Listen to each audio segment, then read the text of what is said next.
go. Hi, my name is Chris Brennan, and I'm here at the United Astrology Conference in Chicago this week doing interviews with different astrologers and trying to get a sense for what's going on the ground. So joining me today is David Palmer, the Leo King, and you were here, this is your second United Astrology Conference, right? Yeah, it is my second UAC.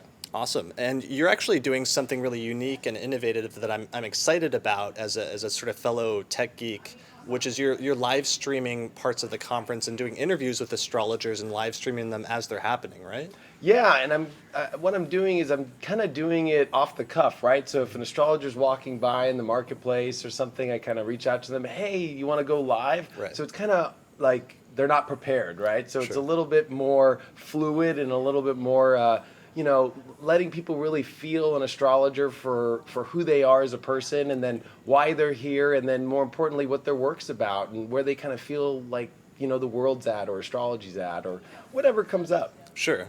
And you've been, it seems like, leveraging new technologies in that way over the past few years better than a lot of other astrologers that I've seen. Is that something that you've always been interested in, or did you just see an opportunity there that you sort of taught yourself, or where do you come from in terms of that technical background?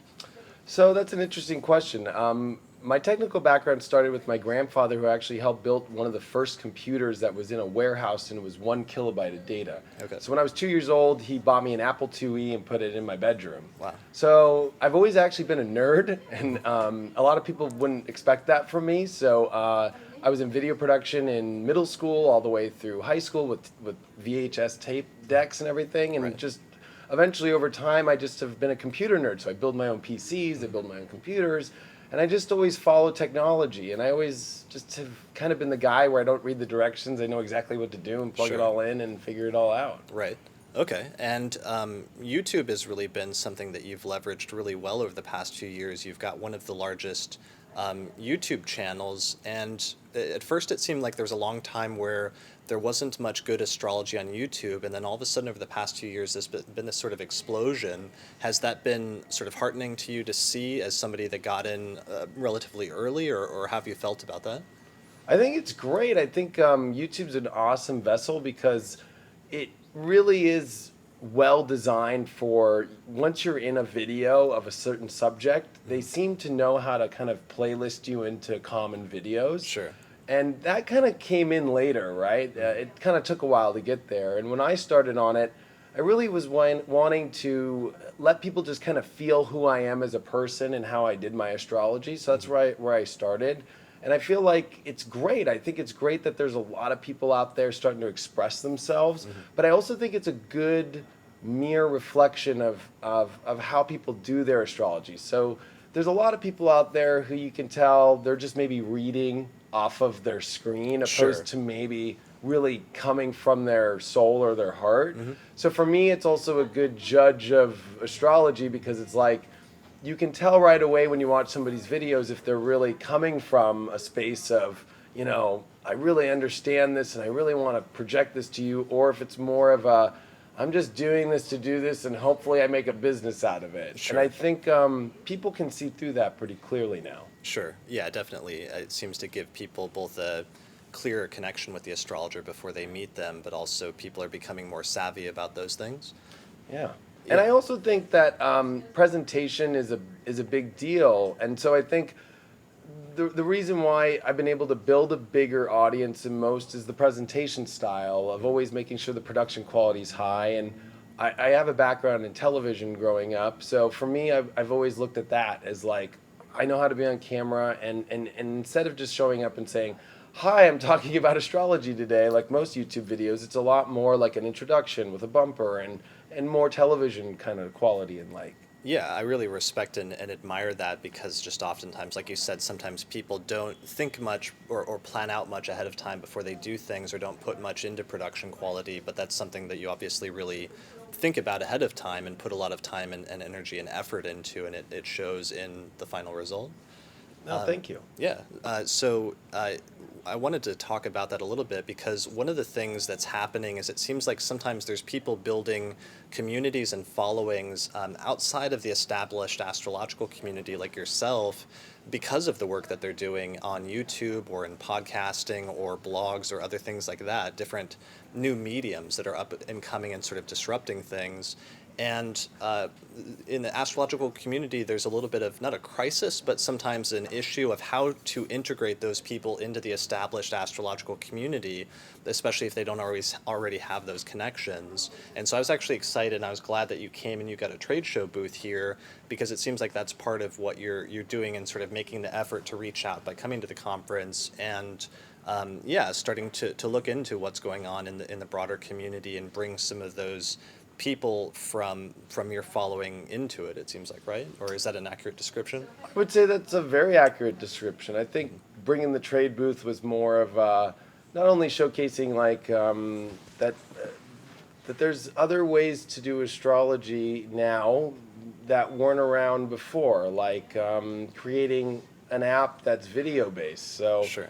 that's like my main product, I guess you could say. So I'm showcasing that, but then I wanted to be able to use all this great technology and my following that I have to showcase other astrologers and get that message out there. Because I feel like a lot of the audience I have they're not really like newbies, but they're usually people who have been interested in astrology, and then they come in and then they really start to enjoy it. And then it's like I want to be able to showcase other people that have, other doorways that they can access that I might not be able to talk about. Sure. And I think that's what's great about this new wave of technology. It might be separate from where I guess you could call the established astrology was, but I think it's also a great way to bring a lot of people into it. And that's really what I want to do, is I want to bring a lot of these people who don't know about these conferences or even about the general astrology community, because I think they would love it. I think if they were to see the amount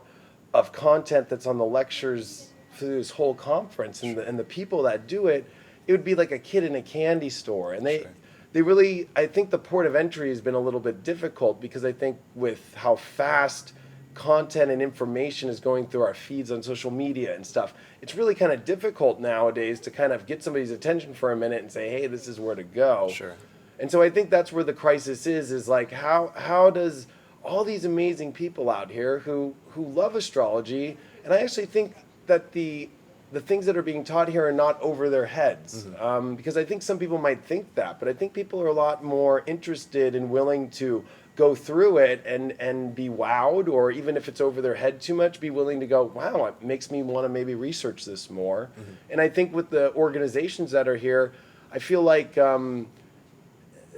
with where we're at now, there's membership is a big deal to these organizations. Sure. And as somebody who's been able to harvest tens of thousands of subscriptions through paid subscription, it's like trying to find a way to help those organizations bring people in to maybe subscribe to those organizations to get certain certifications, or to go to different conferences, or to learn from different astrologers in those kind of energies, I guess you could say. Sure.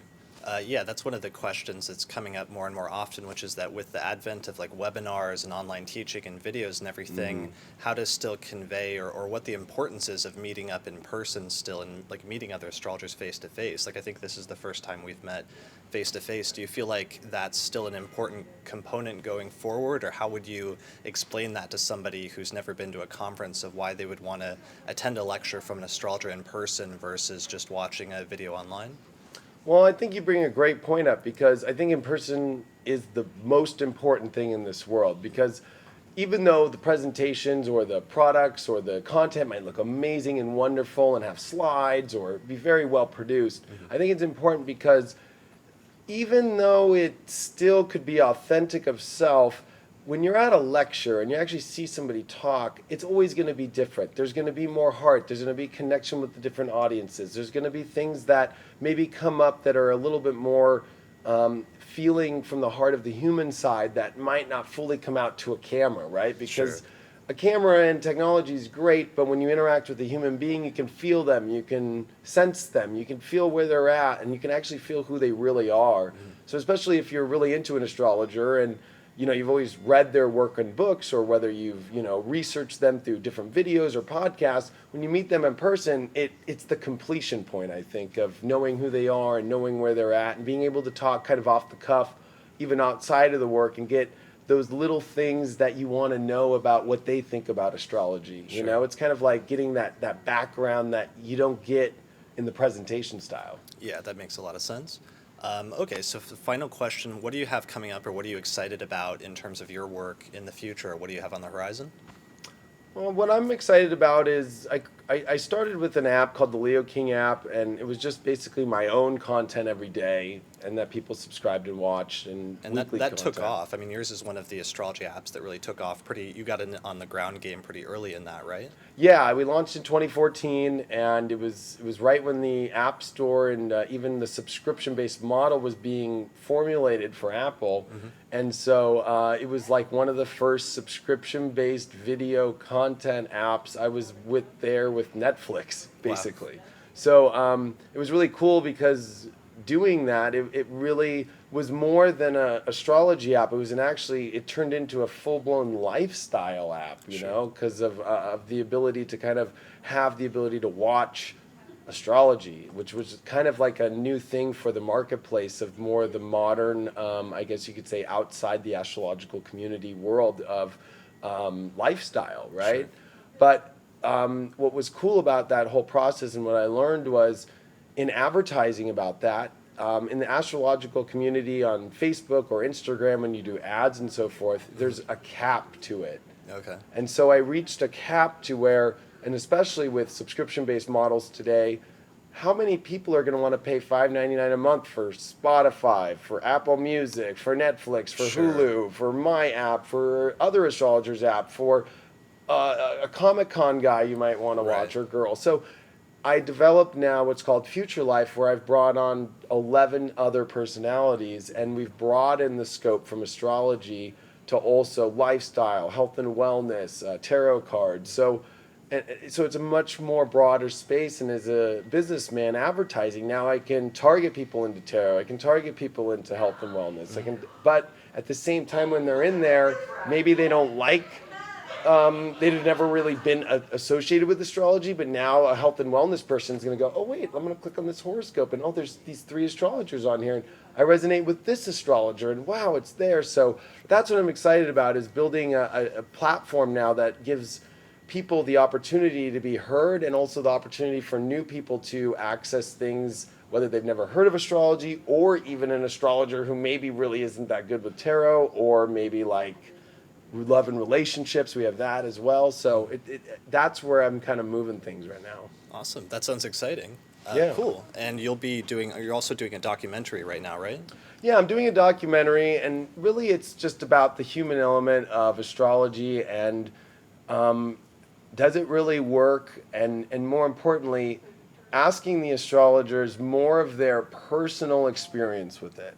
And how does it really change your life? Like, why do you do this? Does it do something for you, or is it just to make money, or is it just to help people? But what is it doing for you individually? I really want to see, because in anything, right, like if a baseball player is a baseball player, he's probably doing it because he really loves baseball, but there's probably a great story to what that is. And I want to get that story out of astrologers and showcase that, because astrology has a stigma around it that's been thousands of years kind of been around us. And I feel like putting out really human element content that's very positive and getting these really interesting stories of how people got into it, hopefully it would start to change the perception of astrology altogether. Sure. That's exciting. Well, what's your time frame for that? Like a year or two, or? I would say the next 6 months. There's a lot. I've got a studio in LA, Orange County, so we're able to do it really quick, and I've Nice. got all the equipment, and so we got a team involved. So, 6 months to a year is where I'm hoping to get it out. Brilliant. Well, where can people find out more information about your work? They can go to theleoking.com or futurelife.tv. Okay, cool. I'll put links in the description for this video to your website so people can find out more information. And yeah, thanks for joining me today. Thanks, Chris. Thanks. Appreciate it. All right.